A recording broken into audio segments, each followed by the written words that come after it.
Okay folks, here we are. After 3 hours or so working on this thing, it's finally ready. As you can see, it looks very nice. I definitely do like it. I like the color. It goes with my watch. This is the Vostok Amphibia Turbina, which I already reviewed. If you want to see more about this watch, look it up in my channel. So anyway, let's take it out for a ride and see how it works.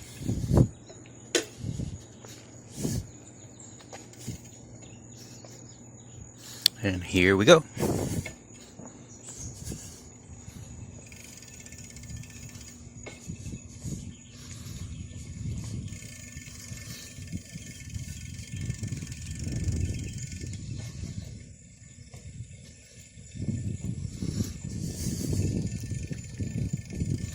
So it's definitely nice. I can definitely feel a difference between this bike and my regular mountain storm bike that I have, in the sense that it's like a more powerful, it's like when you're getting into a more powerful car, you feel the difference. Of course, the engine is the same. I'm the engine. So that means that the bike is lighter,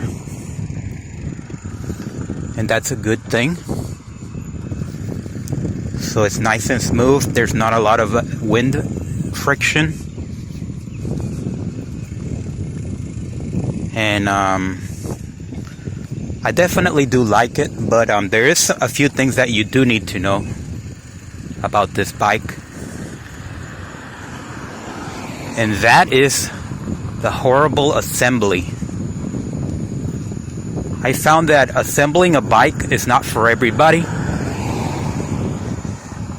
So if you've worked on cars before, and if you're a mechanic even, this might be a good thing for you.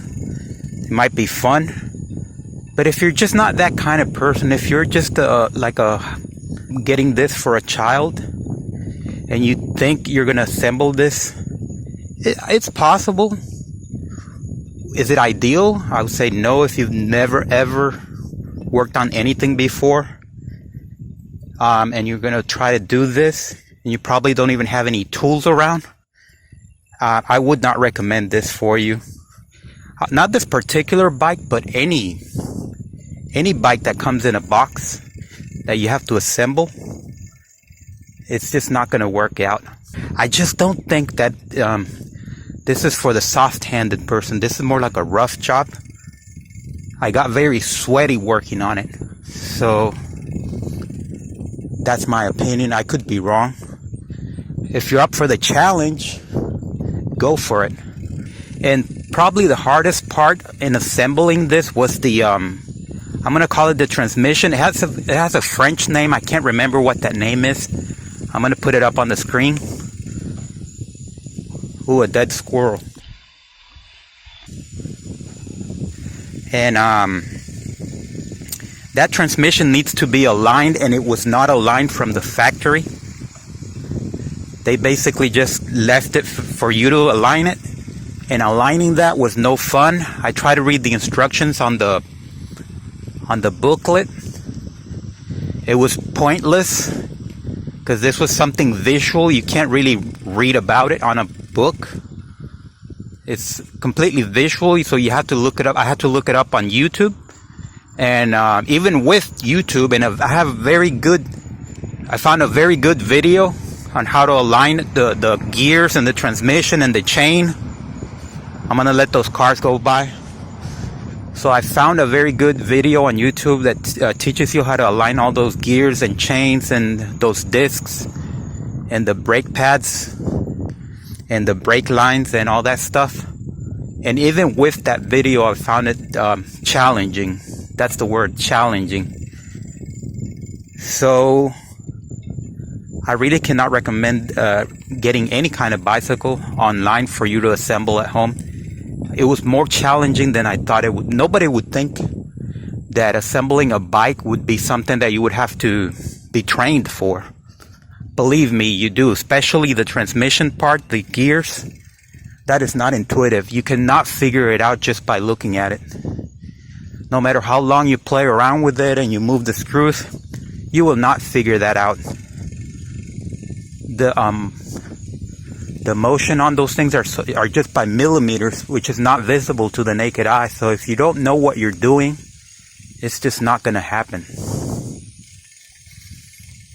So let's stop right here for a moment.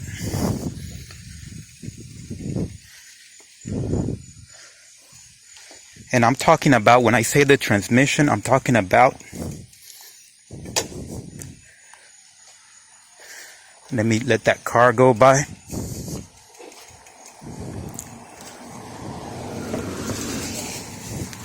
Pepperonis, they're delivering. I'm talking about this part right here. This and this, I'm collectively calling it a transmission. I know it has a name, I can't remember. It's a French name.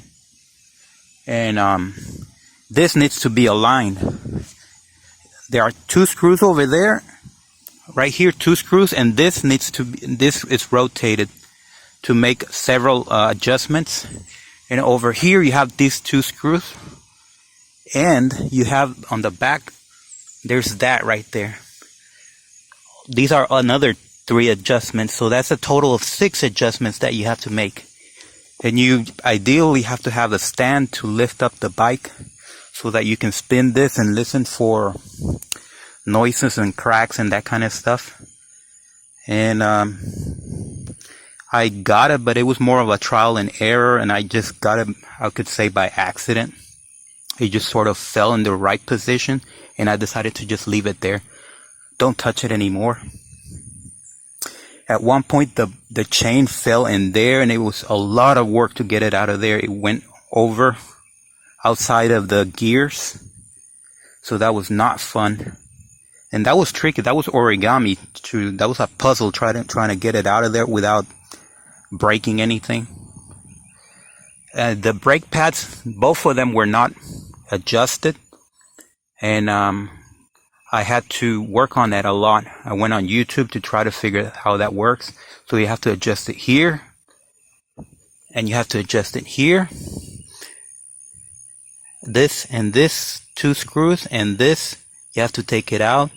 This needs to be pulled out, and sometimes you have to tighten the slack over here and here, and you have to do the same thing over here in the front, which is this, this, and this. So that's another 6 things to touch, another 6 screws to adjust. The other thing, the other problem I had was right here. The steering wheel, if we want to call it that, the steering bar, whatever it's called, you have to adjust. I had to adjust over here and here to change the brake position. But I try to change this controller, the transmission controller thing, and unfortunately I don't have the tool for that. It's a tool that's slightly smaller than this, so I'm gonna have to go out and get it, because it's not even if you look at it from this angle. Although that doesn't affect anything, it's just out of symmetry and beauty. Things are beautiful when they're symmetrical. So I had that problem. The seat is kind of rigid, but I am a thin person. I weigh about 160 pounds, so I don't have a lot of flesh. So this might be appropriate for a big person, but for a skinny person, it kind of hurts. And what else? Other than that, I think it's good. It's a good bike. But I almost gave up with this transmission. And I've had multi-gear bikes before, and every time I always think that it's not necessary for them to put this here.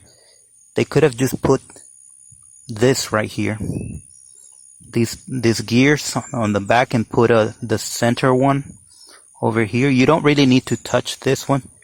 So as long as you adjust this back, and you can leave this alone in one plate. This one corresponds to the left one, so you can leave that alone and just mess with this one if you have to. So I find that I do have to, because when you go over a hill, you have to drop to gear 1. And when you want to go fast, you go to gear 3. I never ever go beyond 3 because I'm not that strong. And yeah.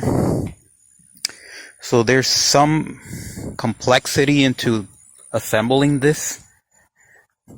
I'm not trying to make this rocket science, and it's not rocket science, but definitely it's not for the person with a full-time job that works 7 days a week and doesn't have time for anything and thinks that it's convenient to order this online and assemble it at home real quick, 30 minutes. That's not going to happen.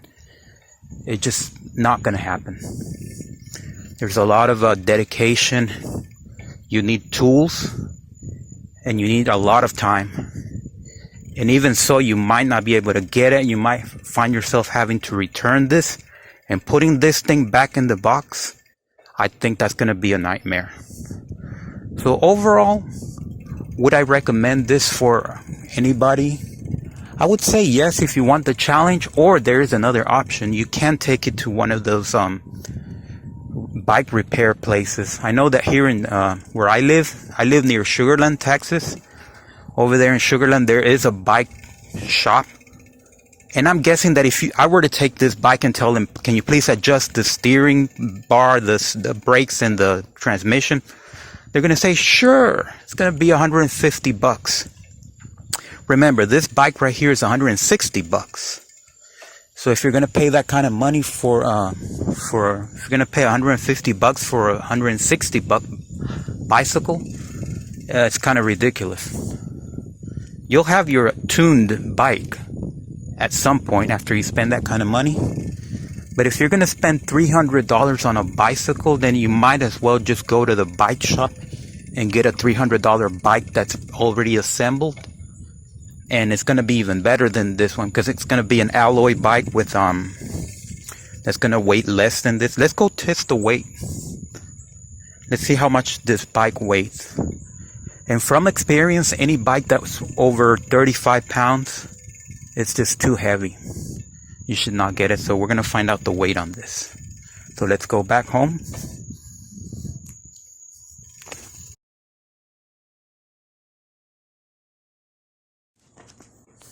Okay, here's our weight.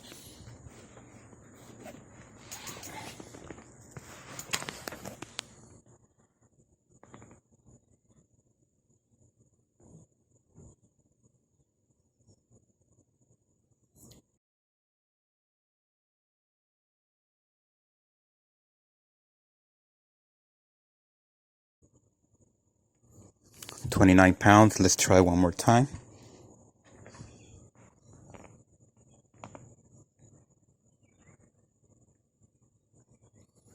$27.6. One more time.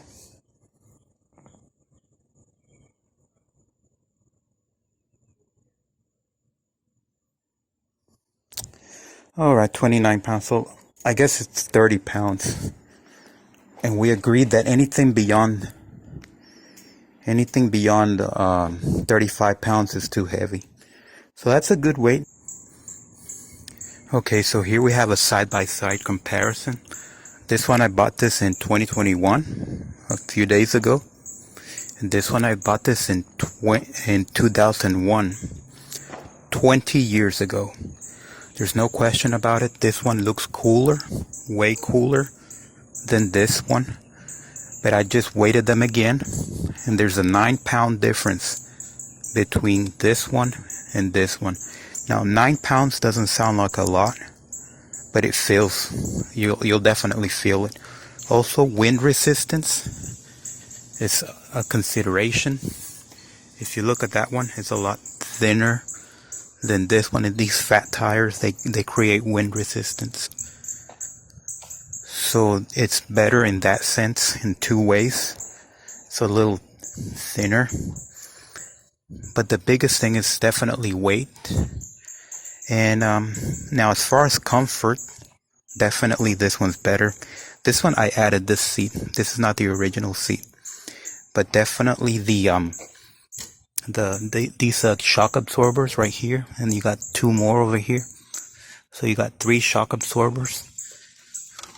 It's absolutely comfortable if you're going to be going on a bumpy ride. It makes a big difference. But it will cost you in weight. So if I have to make a decision between comfort and lightness, I do prefer lightness. Because what happens to most people is that they buy a bike and they're so exhausted at it when they ride it that they just leave it in the garage and they never use it again. And then it'll end up in either in the trash or at the Goodwill store. So that's why you want to get a light bicycle. Okay folks, so we have reached the end of this review. Like I said, I do recommend this bike absolutely. Although the assembly part is something that I cannot recommend for everybody. So if you're going to buy this bike, I would recommend that you buy it already assembled from somewhere. Or take it to somebody that can assemble it for you. And charge you a whole lot of money for it. Likely the value of the bike itself. But setting the assembly aside, it's definitely a great bike. It weighs 30 pounds, which is acceptable. But it's nothing like my other bicycle, the Mountain Storm. That one does have has double shock absorbers, one in the front and one over here. And it looks absolutely cool, way cooler than this. But it's 10 pounds heavier than this. And you will pay the price for when you're carrying around 10 pounds, especially when you're going uphill on a bicycle. It does make a big difference, especially if you're going real fast. You don't want that. Does it need improvement? Yes, it does. I wish they could cut down the weight somehow. They made this huge bars. And I know why they did that. They wanted to make it look hefty so they can still claim it's a mountain bike. Because this is a hybrid between a road bike and a mountain bike. But mountain bikes are horrendous. Unless you have very powerful legs. You don't want mountain bikes. And people tend to buy mountain bikes because they look cool. They kind of look like motorcycles, like dirt bikes. But they're just way too heavy. You want to go for this thin bikes. Also, I wish they would increase this bar, bend it like that, so you wouldn't have to reach out so far away. Maybe I just have short arms, but I wish it was more like this. I would be a lot more comfortable like this, because when I do it like that, I have to tilt my back. So if I was like that, I would be more comfortable. And yeah, I kind of like the color. It's the color's nice. You do not want a black bike, by the way, because black bikes are not very visible on the road. And that's just if you're gonna get on the road at all. It would be better to have a bright green bike so that people can see it. And you're gonna want to install that. It does come loose, but I should say it was not attached. It doesn't come loose. It was not attached. You have to attach it. This one was already attached. It was kind of loose like that, so I had to tighten it up. And this one came in a bag, so I had to put it there. And it does take strength to put it there, so it's not for elderly people to assemble this. And everything else is great. The tires, they fill up between 50 and 80 psi, pounds per square inch. And that's good to know.